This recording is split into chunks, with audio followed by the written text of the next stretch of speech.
The rain fell relentlessly that morning. The sky, once pale blue, now loomed heavy with dark clouds. Thunder rolled in the distance as droplets raced down windows and soaked the streets of Portland. Umbrellas bloomed like flowers along the sidewalks, each person shielded from the cold sting of the storm, all except one. Emily was in a rush. Her morning had already been chaotic. The alarm failed, the toaster burned the last slice of bread, and now the bus was late. She stood at the bus stop, juggling her books, bag, and a flimsy black umbrella that flapped with every gust of wind. Her heart pounded, not from exertion, but from anxiety. She couldn't afford to be late again. Her professor had warned her.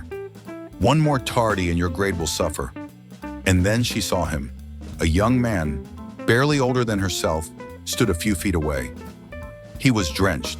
No umbrella, no coat, just a thin hoodie that clung to his trembling body.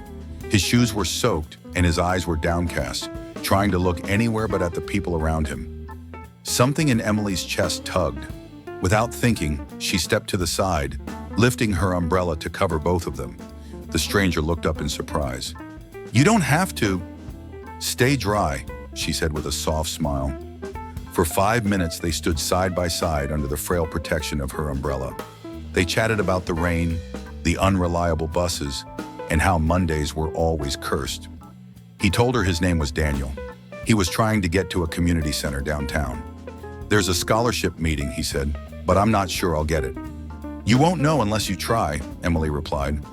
His bus came. As he stepped onto it, he turned back to her and said, "Thank you. I won't forget this." She waved, smiled again, and turned away. By the time her own bus arrived, she had already forgotten his name. Emily graduated from college a year later, got her first job at a publishing house, then met a man named Chris at a book launch. They fell in love, slowly, the way autumn fades into winter, and got married beneath an old oak tree in her grandmother's backyard. 2 years later, their daughter Lily was born. The days were filled with diapers, deadlines, and sleepless nights. There were laughter-filled mornings, tantrums at bedtime, and a house always humming with life. They weren't wealthy, but they were rich in moments. And the rainy morning at the bus stop? Gone. Forgotten. Lily had a mild fever, nothing unusual for a 5-year-old. Emily gave her medicine, kissed her forehead, and whispered, "You'll feel better by morning." But by 2 a.m., Lily was gasping for breath. Her tiny chest rose and fell erratically, and her lips began to pale. Chris was out of town for work. Emily grabbed her daughter, wrapped her in a blanket, and drove through the rain to the emergency room. The storm outside echoed the storm inside her. The waiting room was a blur of white lights, beeping machines, and worried faces. Nurses moved quickly, clipboards in hand. Emily held Lily tightly, rocking her, whispering words of comfort she no longer believed. "Please," she kept saying, "please, someone help us." And then he appeared, a tall figure in a white coat, calm and commanding. "I'm Dr. Daniel. I'll take care of her." The name barely registered, but his voice, steady and warm, wrapped around her like a blanket. "Come with me." Emily sat in a hard plastic chair, staring at the double doors where they had taken Lily. Her hands trembled. Her phone battery died. She prayed silently and desperately. Then the doors opened. Dr. Daniel walked toward her, smiling. "She's going to be okay," he said. "Her oxygen levels are stable now. We're keeping her overnight, but she's out of danger." Emily burst into tears, the kind that comes from pure relief. When she finally looked up at him, something clicked. His eyes, his smile, that calmness. It felt familiar. "Do I know you?" she asked. He hesitated for a moment, then smiled again, softer this time.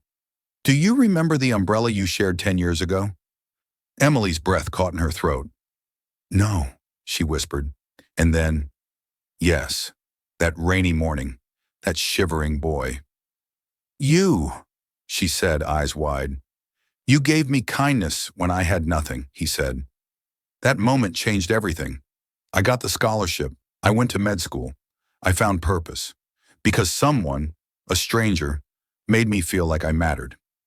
After Lily was asleep and stable, Emily sat by her bedside, holding her tiny hand.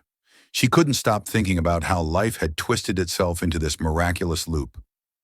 Her small act, forgotten for a decade, had just saved her daughter's life. She looked out the window. It was still raining, but now it felt different, warmer somehow. She thought about all the little choices she had made, the ones that seemed insignificant, the ones that had no reward, no recognition. Hold the door, share the umbrella, smile at the straw.